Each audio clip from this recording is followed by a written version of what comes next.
Hello and welcome to the Columbia Daily Tribune's Courtside View basketball webcast. This is Tribune sports editor Joe Wall-Jasper, along with Tribune basketball beat writer Steve Walentic. Steve, Missouri, since last we spoke on the webcast, broke its 13-game losing streak. They end up winning their last two home games.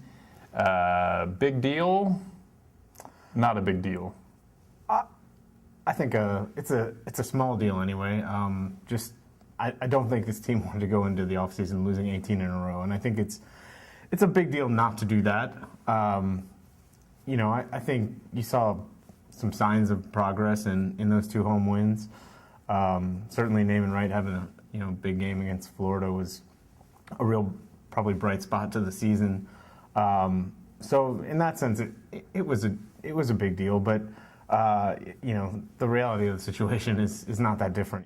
I think towards the end of the season, you saw them behaving a little more like what we thought they would be throughout the year, which is not a very good team, but one that can beat a bad team at home. Mm-hmm. Those wins, they were against some teams that were missing some key players, and so in the case of the Auburn win, it required a big comeback late, so it wasn't like there was a show of dominance. And then on the road games, they've seemed like they've gotten worse, where they're just sort of totally no-showing the road games. But I do think there's some importance to not, like you said, going into the offseason with 18 wins and having just a complete culture of negativity around, at least from the outside of the team.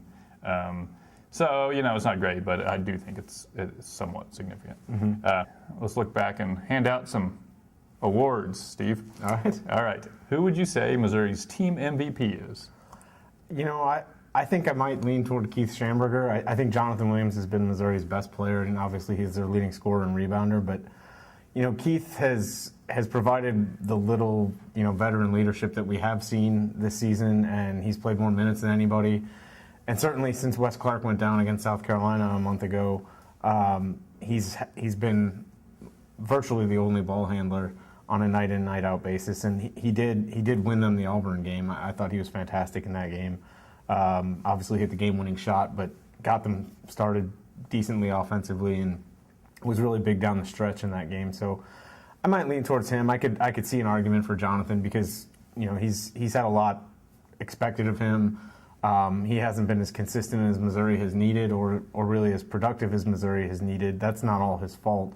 I think he has had some highlights this year. He had the 27-point game in a close loss against Mississippi State, and I think he's got 5 double-doubles now. He's shown progress, and I think is Missouri's best player, certainly their best scorer in the post. So I could see a case for him, but I would lean towards Keith.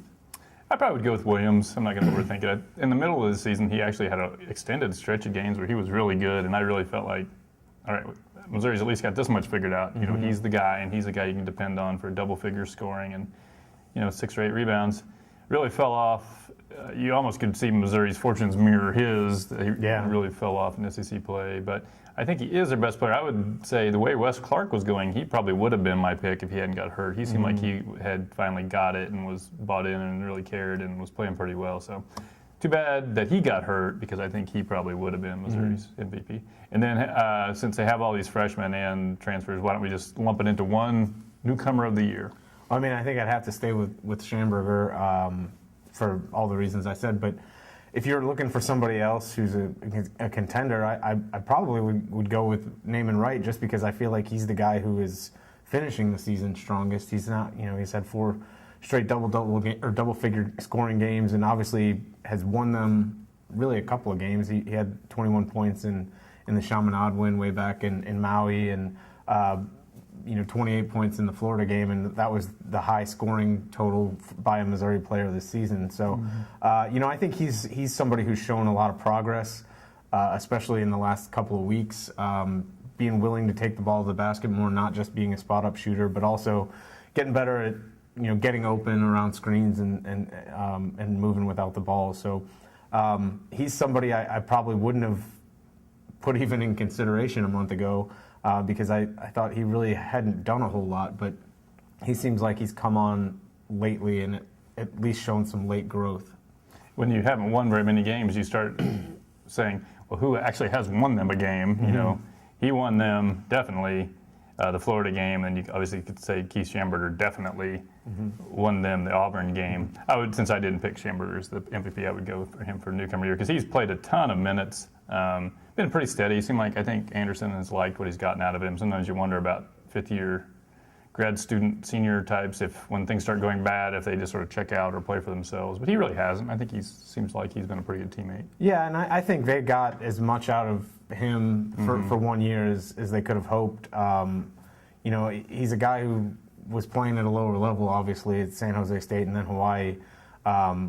This was an adjustment for him playing in the SEC, and you know, I don't think he was as able to do some of the things that they could have used. You know, he's not great at breaking down the defense and things like that. He's not a great shooter, but I think he's played hard. I think he's been pretty efficient. Doesn't turn the ball over a lot. Has played solid defense. So I think he's far from being near one of their problems this year.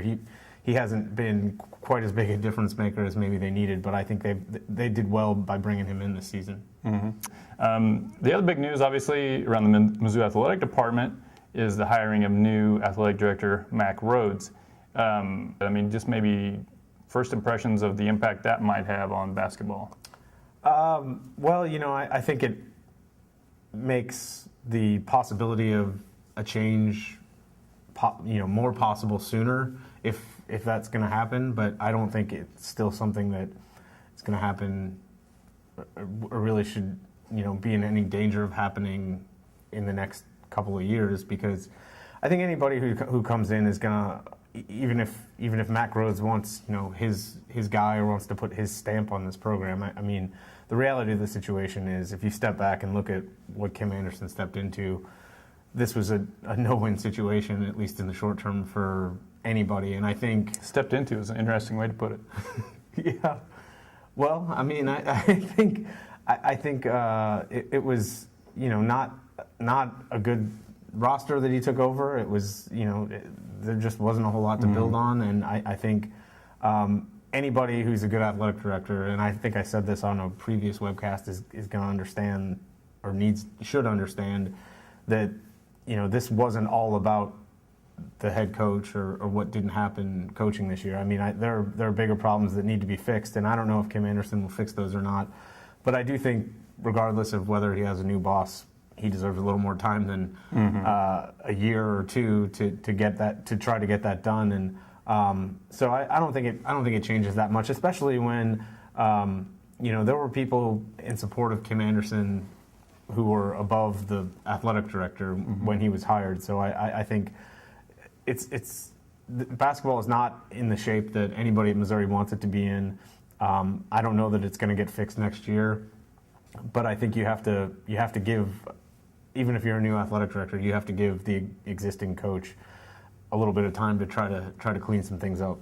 Yeah, I think anytime you're a coach and you get a new boss is hired, there's a certain amount of trepidation, because people don't become athletic directors if they're not pretty aggressive personalities, generally speaking, and people who are pretty sure that they know how to get things done, and they tend to like to hire their own people to get those things done. That's just pretty common.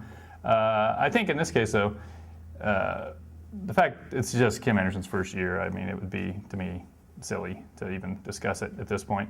I think the one thing you could say about having a year like this is it's going to make next year probably look pretty good by comparison to where you're going to be able to say, look at the progress we've made. We were 9-20 whatever last year, only won 3 conference games. Now let's say we get to 500.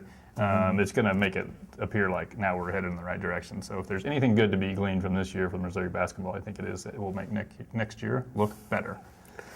So with that, join us next week when we will, in all likelihood, be wrapping up the 2014-2015 season.